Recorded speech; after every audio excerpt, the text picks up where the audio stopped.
Bismillahirrahmanirrahim. Assalamualaikum warahmatullahi wabarakatuh. Waalaikumsalam warahmatullahi wabarakatuh. Kami dari Wadidau Kibasan akan mempersembahkan sebuah drama berjudul Di Penghujung Bulan Juli dari puisi Kita Adalah Pemirsa Republik Ini, karya Taufik Ismail. Naskah drama ini disusun dan ditulis oleh Hana Fariza dan Haura Syakila dengan saya, Najwa Nur Hanifah sebagai narator, Najwa Rizky Alia sebagai Ibu Ike, Rania Nanda sebagai Arjan, Media Nurdini sebagai Asri, Faiza Nur Askia sebagai Fatma, Hana Fariza sebagai Kaoru, Haura Syakila sebagai Yu, Rifa Rahmaliana sebagai Sulastri, dan Nafla Zafira Kartisa sebagai Niki. Kami, sebuah kisah fiksi dari jutaan kasus yang nyata dan sebuah semenjana yang jauh dari kata sempurna. Selamat menyaksikan.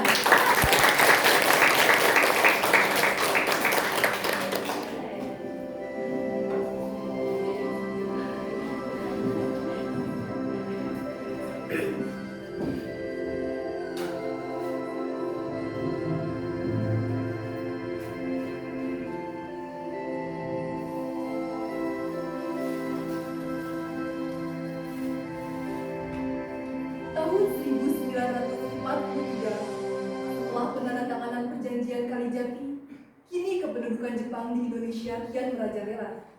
Tidak ada bedanya, lebih buruk bahkan. Memasang topeng bak saudara tua, mengiklankan beribu propaganda. Mereka terlalu banyak bicara. Entahlah, bangsa ini yang terlalu bodoh, atau topeng mereka yang terlalu tebal. Kala itu di bulan Juli, saat hasil panen sedang banyak-banyaknya, Asi dan Padma sedang bantu ibu merapikan hasil panen.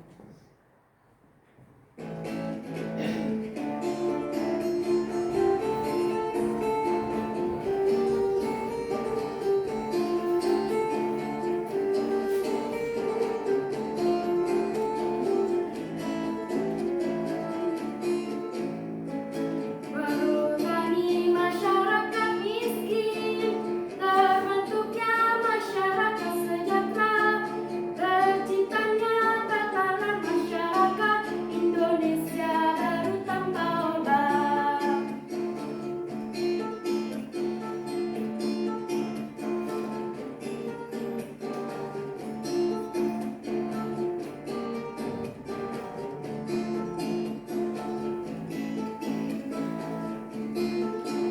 Marilah kawan, mari kita nyatakan di tangan kita tergenggam hasil keras. Marilah kawan, mari kita nyanyikan sebuah lagu kebebasan.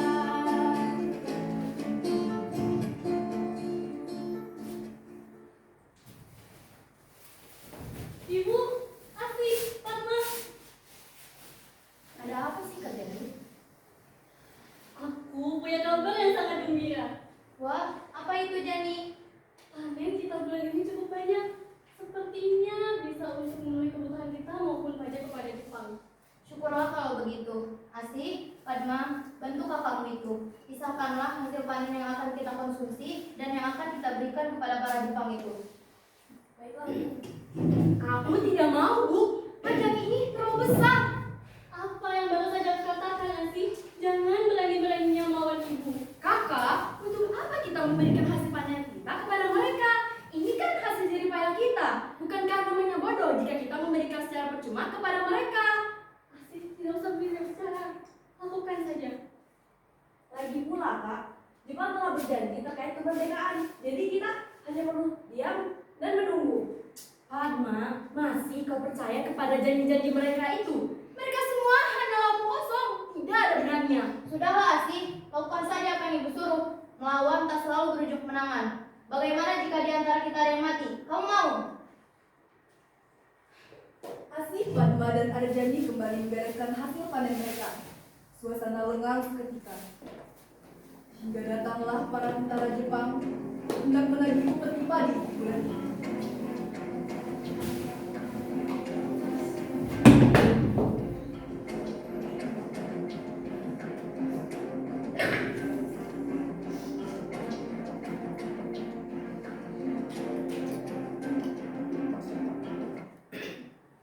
berdua, kami datang untuk menagih upeti bulan ini. Serahkan sekarang juga. Arjani, ambillah hasil panen yang telah kau pisahkan tadi. Hesatsu.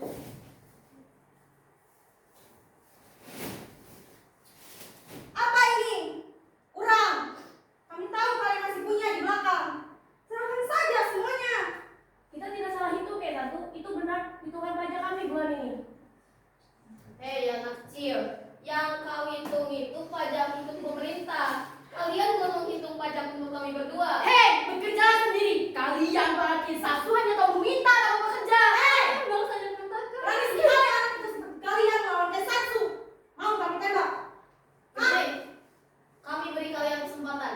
Serahkan pada kami sisa beras kalian itu atau kami tembak secara paksa. Tidak bisa kayak satu, hanya ini yang tersisa. Ini hak kami. Berisik tangan. Hei, kalian jangan ikut saya. Awas, diam. Ibu.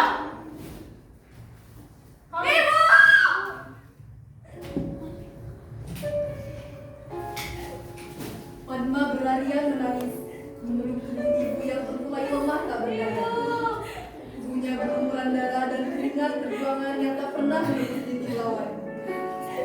Isak tangis memenuhi rumah kecil itu, menggema di sudut ruangannya. Semakin lama, mereka semakin menggema. Apalagi ketika mereka tahu bahwa ibu sudah tiada. Ibu!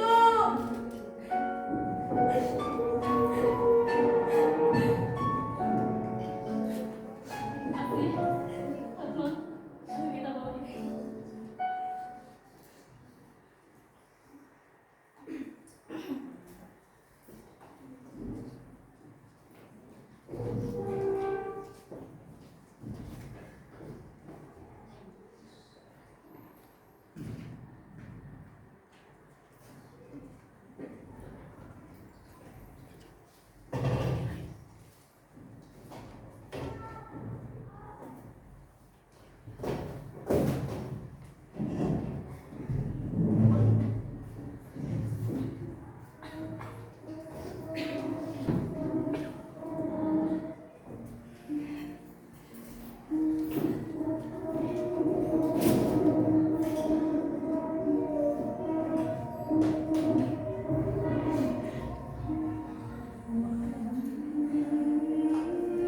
Meninggal ibu, suasana rumah sangat sunyi.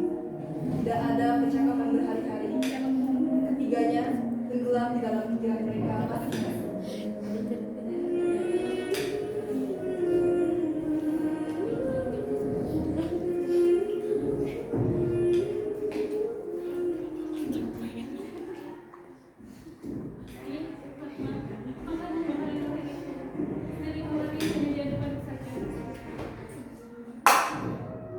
Fatma tangan ibu kan? Sudahlah Fatma, jangan bicarakan tentang ibu. Itu menyakitkan. Sudah, kita harus bangkit. Jalani sisa hidup yang masih ada ini. Syukuri. Tiba-tiba datanglah Nixi dan Sulasti. Dua pemudi bernasib sama seperti mereka hendak bekerja sama, memberontak tentara Jepang.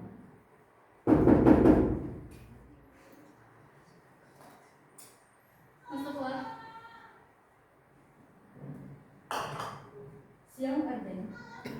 Kudengar ibu telah berpulang di taman Kesatsu dan tidak berada. Ya, benar. Kau tahu, adikku dan keluarga kecilnya Dibantai mereka habis-habisan. Mereka itu kejam, jadi. ya sana kemarin meminta pajak mengais korupsi. Ayo ikut kami. Kita tuntut kalian bersama, Jani. Benar, Kak? Ayo kita lawan mereka. Tidak usah kak, ibu bilang melawan belum tentu benar. Akan ada nyawa yang dikorbankan dan itu benar. Tapi Padma, diam saja dapat membunuh kita secara perlahan. Ayolah. Kalian tidak boleh gabar. Tapi Kak, kita harus melawan kematian ibu. Sudahlah, kalau itu yang terbaik, mari kita lakukan. Baiklah Jenny. Jadi apa rencana kita sekarang? Setelah itu, mereka membentuk pos persembunyian di sudut terpencil desa, rumah tempat bertukar pikiran, beradu nasib, dan memupuk strategi yang jitu untuk membalaskan dendam kepada para tentara Jepang.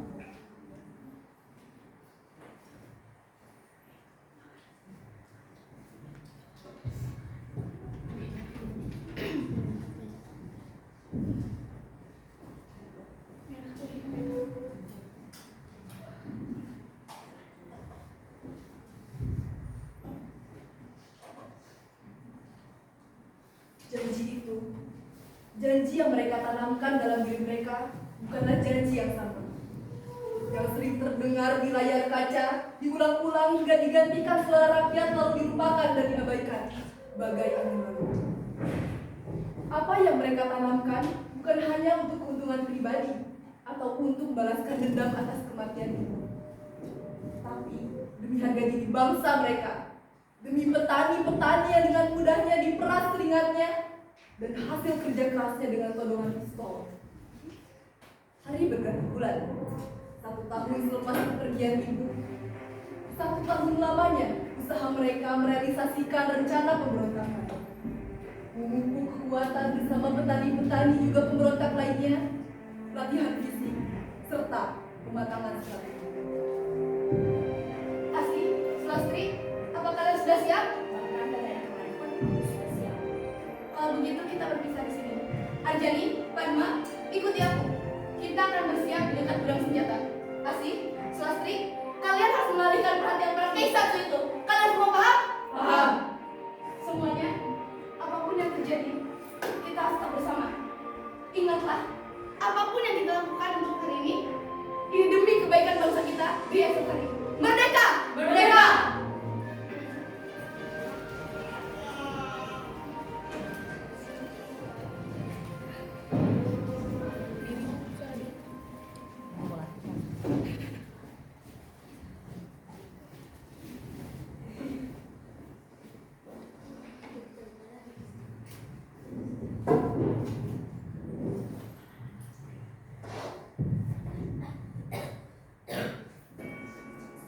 Di depan pos penjagaan tentara Jepang,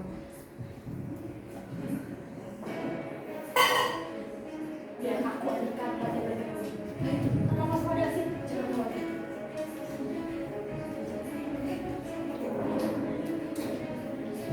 Diam kau! Siapa kau? Diam! Lepas tangan! Bilang diam! Jangan besar tanganmu! Diam! Diam! Siapa kau? Berani sekali melawan Nippon. Seharusnya aku yang bertanya kepadamu. Selesai. Ah, sudah! Lepas tanganku, jangan malah menggubris dia! Ya!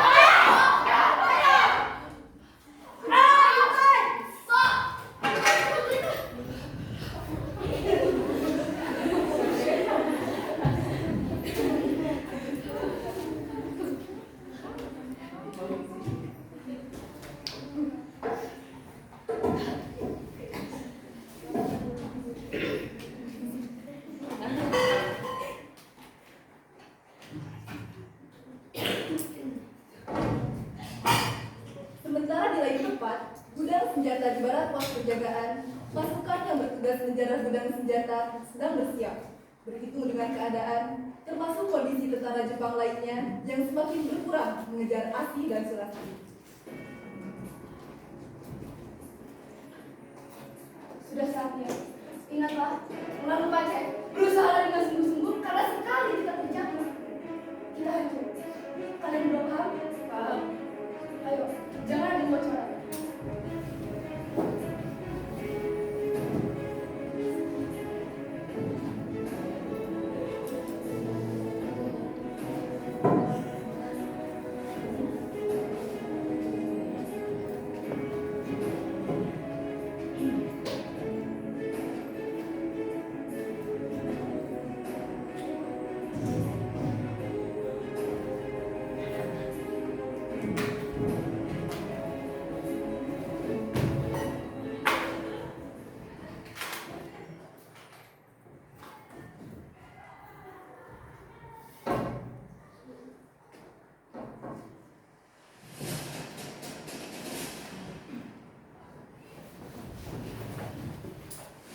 Namun, apa yang mereka rencanakan seakan-akan nyatanya tidak semulus itu.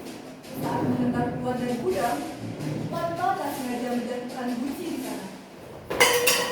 Apa yang kamu lakukan? Katakan jangan buat Pak. Ayo kita mulai di sini. Tidak ada tentara Jepang yang terlihat sejauh ini. Namun, tentara Jepang bukanlah tentara yang baru dilatih oleh kemarin. Mereka adalah tentara terlatih dengan segudang pengalaman dan persenjataan. Ibu. Diam di tempat atau apa? Bakal tembak. Cepat lari. Wah. Mama. Ada.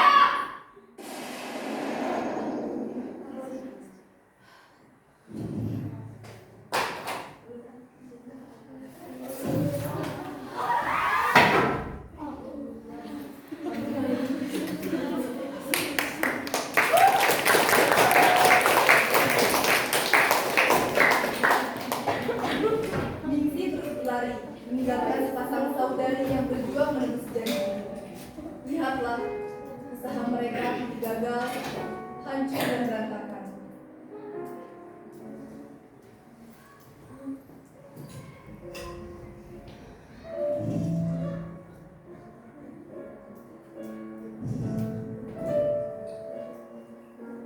Pemberontakan telah usai. Kini hanya Asi, juga Sulastri dan Ningsih yang berhasil menyelamatkan diri dari para Jepang yang membabi buta. Di pos persembunyian, Asi hanya menunduk meratapi nasibnya. Melihat Arjani dan Padma yang tertinggal di gudang senjata Jepang. Entahlah kondisi mereka sekarang, hidup atau mati.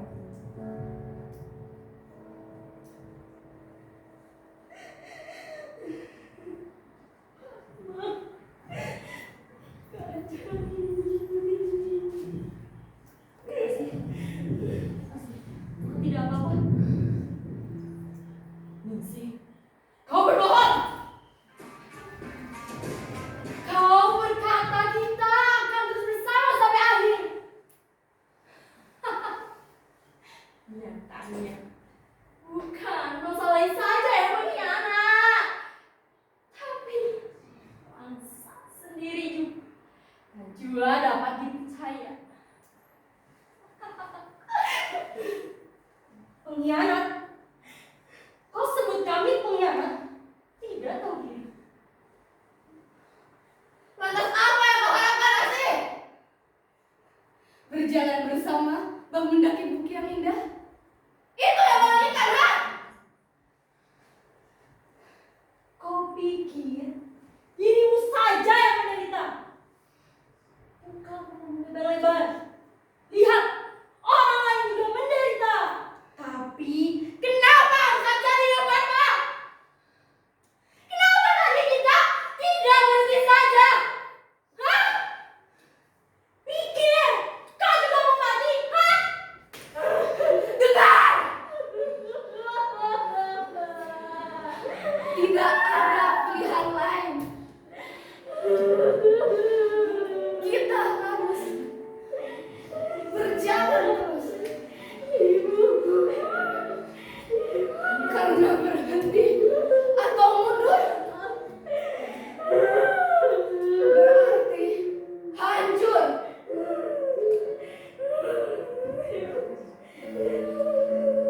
Apakah akan kita jual keyakinan kita? Ada pengabdian tanpa harga. Akan maukah kita duduk satu meja dengan para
bahwa kepercayaan memang lapisan teratas dari sebuah kehidupan.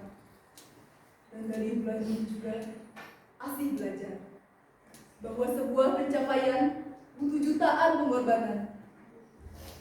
Untuk satu kata merdeka, bukan hanya kesadaran saja yang harus ditumpahkan, tapi kelapangan hati, kuasa pikiran, dan penerimaan akan kehilangan harus dijatuhkan bersamaan dengan rasa perjuangan yang menggebu-gebu. Pada akhirnya, janji mereka kini bagai benang yang terpintal lepas berpisah arah. Ditarik rasa takut, diakhiri rasa kecewa dan penyesalan tak berujung. Dan bulan Juni menjadi bait paling sempurna di antara 11 bait perjuangan. Menyadarkan bahwa dunia tak selalu tentang putih ataupun hitam, dan bahwa langit tak selalu biru ataupun jingga. Di penghujung bulan Juni 1944.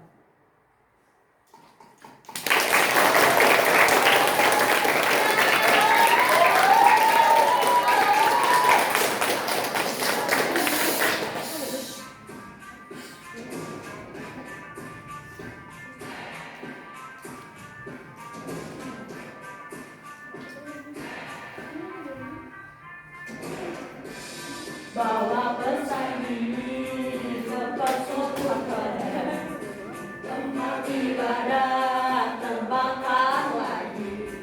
Bawa pesan ini lari ke wajahmu.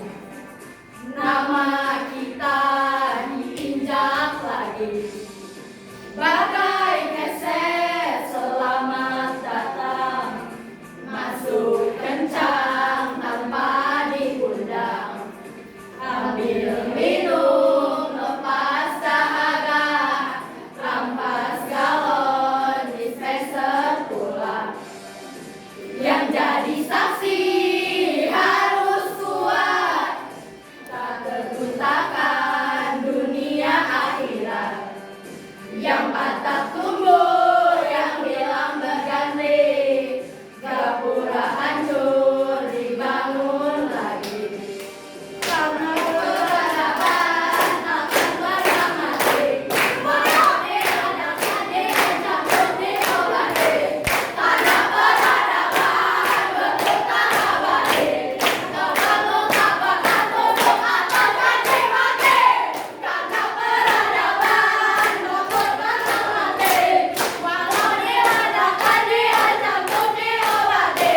Karena peradaban berputar abadi, kau perlu kabarkan untuk atau ganti mati. Suatu saat nanti tanah air kembali berdiri. Suatu saat nanti kita memimpin diri sendiri. Suatu saat nanti kita meninggalkan sidik jari. Suatu saat nanti semoga semua berbesar hati.